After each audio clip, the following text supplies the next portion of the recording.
below a Megalania, and the Thylacoleo could pounce while the Megalania drops down, and apparently the Thylacoleo is going to rain poo from above on them. That's one way to deter PvPers from attacking your base. Whirl.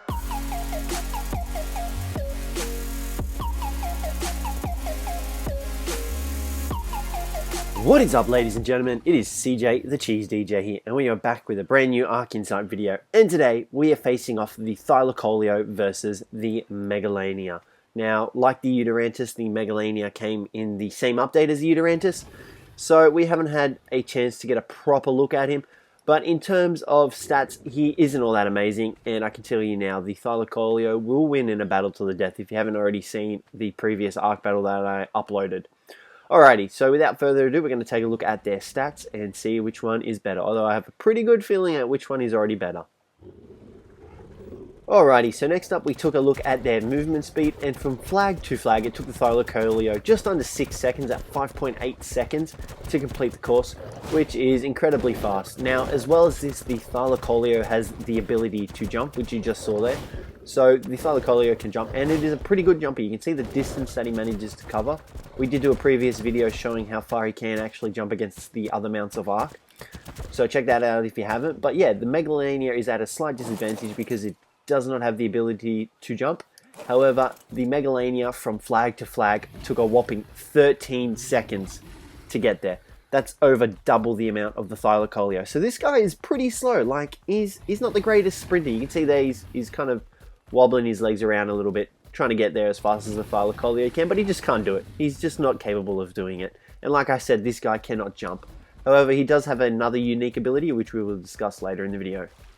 So the swim speed of the Thylacoleo was actually pretty impressive. He is a rather good mover in the water. You can see that he's able to cover quite a bit of ground just from swimming. So, you know, he's definitely one you can take with use wherever you go on the island. More of an all-terrain vehicle kind of thing going on with the Thylacoleo here. And he can still kind of bop your head out of the water with his jump ability, although you can't actually physically jump out of the water. The Megalania, however, is definitely not suited for the water. You can see that he's kind of streamlined himself. However, it doesn't really do much for his speed. He's just kind of like, I'm a lizard, I don't belong in the water. So you can see he's kind of not the greatest swimmer. However, you know, you can't really complain with him. He's not really suited for the water. He's more of a cave-dwelling dino. But, you know, other than that, that's all we really need to take from this, that he is definitely not suited for the water. Okay, so the turning radius for the two. The Megalania's turning radius is quite large. You can see that he's got a pretty big burly body and it's quite long. So his turning radius is a little bit wide. That is while he's sprinting. However, his walking turning radius is slightly better, able to cover a small circle in turning. The Thylacoleo's sprinting turning radius is pretty much the same as the Megalania's. You can see that we're able to circle the poo rather effectively with it staying in the same spot. And the circle isn't too big, you know, it's manageable. Now, while he's walking, his turning radius is obviously even smaller. However, I do think it is slightly larger than the Megalania's turning radius while walking. So, like I said earlier, the Megalania can't actually jump, but it does have another unique ability. Much like the Thylacoleo, it is able to climb walls with the press of a button. Once you hit your primary jump button, you can see there we've got a little symbol in the top right corner. This actually enables the Megalania's climbing ability, and it toggles off once you hit the X button again. So once this ability is activated, you can pretty much climb over anything, other than the side of doors apparently. So unlike the Thylacoleo, the Megalania can actually climb ceilings as well and hang up in them and wait for enemies to come by. Now that is how you find them in caves and tame them. They are hanging in the ceilings. However, they have a slight problem with getting over foundations. You can see here, this guy is struggling quite a bit.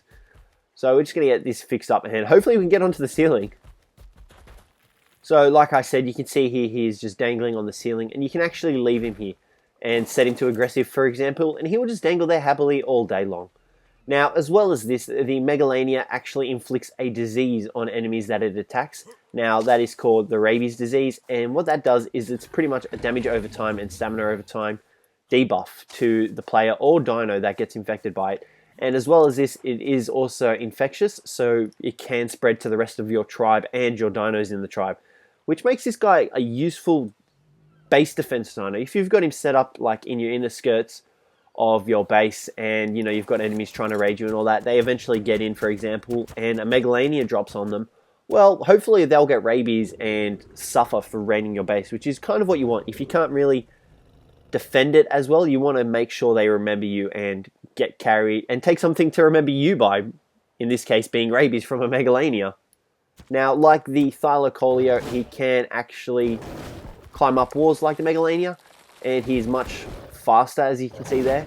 However, he's a little bit harder to control on the walls, but you can also leave him in wait. Now, he has the pounce ability, which you can see here, where you just line him up, and you can actually leave him here all day, and he will also pounce on enemies that come into your base.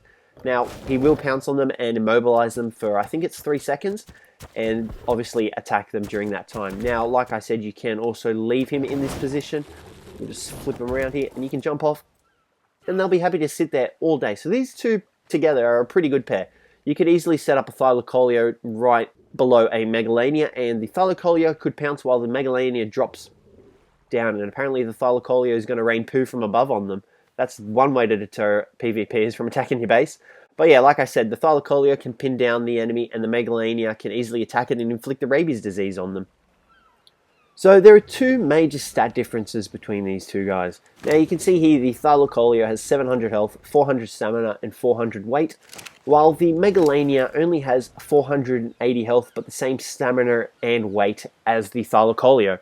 Now, the real suffering of the Megalania here goes to its melee damage. He does not have very good melee damage at all, like whatsoever. It's pretty horrible. And his health is relatively low, so it doesn't really make him a very good mount to take around and battle other dinos with.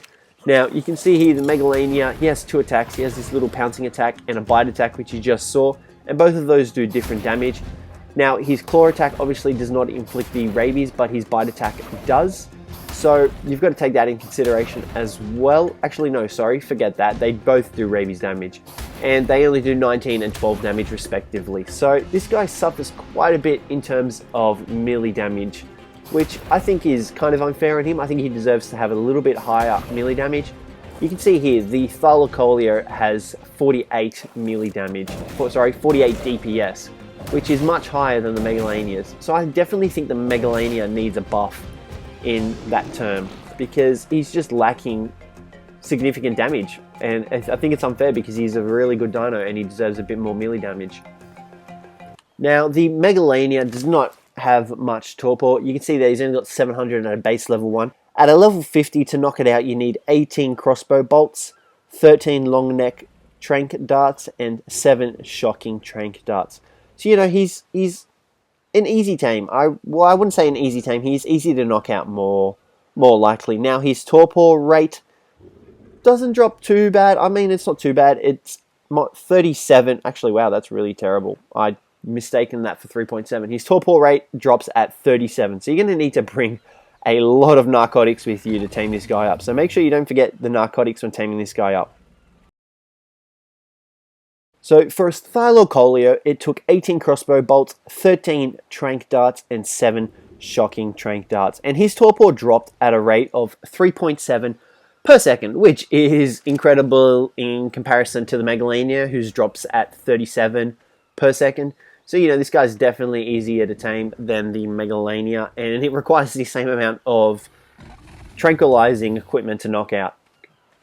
Alrighty guys, next up we're doing the battle to the death. You can see they're ready to go. We've just got to activate the command and they'll be away. Now, whether you should tame the Megalania or the Thylacoleo is questionable. I mean, he is a good dino if you plan on using him in the inner sanctums of your base and to explore caves. But other than that, you can see there the Thylacoleo is pretty much just torn him apart, and look how much damage the Megalania did if he comes back. He only did 600. He was still on, sorry, 615 health. Let's get a closer look here if he stays still. Yeah, you can see there, he did 100 damage maximum. So the Megalania is kind of worth it, kind of not worth it. I mean, he's a great dino for base defense, but if you plan on taking him out against other dinos, he just won't pull his weight because his low melee damage just isn't very good. If you plan on keeping him locked up in a base, ready to jump on someone who enters your base on the ceiling, paired with the Thylacoleo, for example, then he's definitely worth it because he gives that extra rabies effect to enemies, and you know that's invaluable because it can infect a whole tribe and their dinos, which makes it a lot easier if you plan on raiding them back, kind of thing. Alrighty guys, well, that'll be it for today. Let me know what you guys thought of the video and what other ones you would like to see. But other than that, guys, thanks for watching, and I'll catch you in the next one.